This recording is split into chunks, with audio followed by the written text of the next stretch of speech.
அனைவருக்கும் வணக்கம். சற்று முன்பு வெளியான முக்கிய அறிவிப்பு. புதிய ரேஷன் அட்டைக்கு விண்ணப்பித்திருக்கும் அனைவரும் பயன்பெறும் வகையில் கவனத்தில் கொள்ளக்கூடிய மிக மிக முக்கியமான மகிழ்ச்சியான அறிவிப்பை தமிழக அரசு வெளியிட்டுள்ளது. இதை பற்றி விரிவாக தெரிஞ்சுக்கணும்னா இந்த வீடியோவை கடைசி வரைக்கும் ஸ்கிப் பண்ணாமல் முழுமையாக பாருங்கள்.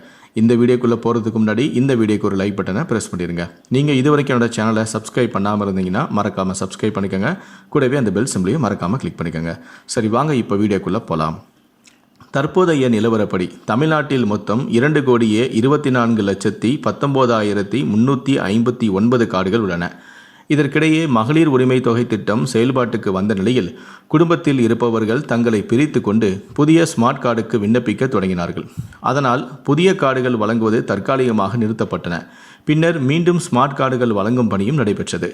தற்போது சுமார் 2,40,000 குடும்பங்கள் ஸ்மார்ட் கார்டுகள் கேட்டு விண்ணப்பித்தும் உள்ளனர். இவர்களுக்கு பல மாதங்களாக கார்டுகள் வழங்கப்படவும் இல்லை.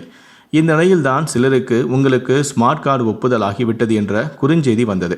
அவர்களுக்கு கார்டுகள் வழங்கும் சூழ்நிலையில் மக்களவைத் தேர்தல் தொடங்கிவிட்டது. எனவே அவர்களுக்கு தேர்தல் முடிந்தவுடன் ஸ்மார்ட் கார்டுகள் வழங்க திட்டமிடப்பட்டும் உள்ளது. மேலும் தேர்தலுக்கு பிறகு விண்ணப்பம் செய்தவர்களின் மனுக்களை ஆய்வு செய்து நடவடிக்கை எடுக்கும்படியும் தமிழக அரசு உத்தரவிட்டுள்ளது. எனவே தேர்தல் நடைமுறைகள் ஜூன் மாதம் 5ஆம் தேதி விலக்கிக் கொள்ளப்பட்ட பின்பு அனைத்து மாவட்டங்களிலும் புதிய ஸ்மார்ட் கார்டுகள் வழங்கப்படும் பணிகள் நடைபெறும் என அதிகாரி ஒருவர் தெரிவித்திருக்கிறார். அதன் மூலம் விண்ணப்பம் செய்து காத்திருந்த 2,24,000 பேருக்கும் பலன் கிடைக்கும் எனவும், இதற்கிடையே விக்கிரவாண்டி தொகுதி இடைத்தேர்தல் ஜூன் மாதம் நடத்தப்படுவதாக இருந்தால் அந்த மாவட்டத்தை தவிர மற்ற மாவட்டங்களில் ஸ்மார்ட் கார்டுகள் வழங்கப்படும் எனவும், அதேபோல ஸ்மார்ட் கார்டு தொலைந்தவர்கள் மற்றும் திருத்தம் செய்தவர்களுக்கும் புதிய ஸ்மார்ட் கார்டுகள் தங்கு தடையின்றி வழங்கப்பட நடவடிக்கை எடுக்கப்பட்டுள்ளதாகவும் அவர் கூறியுள்ளார்.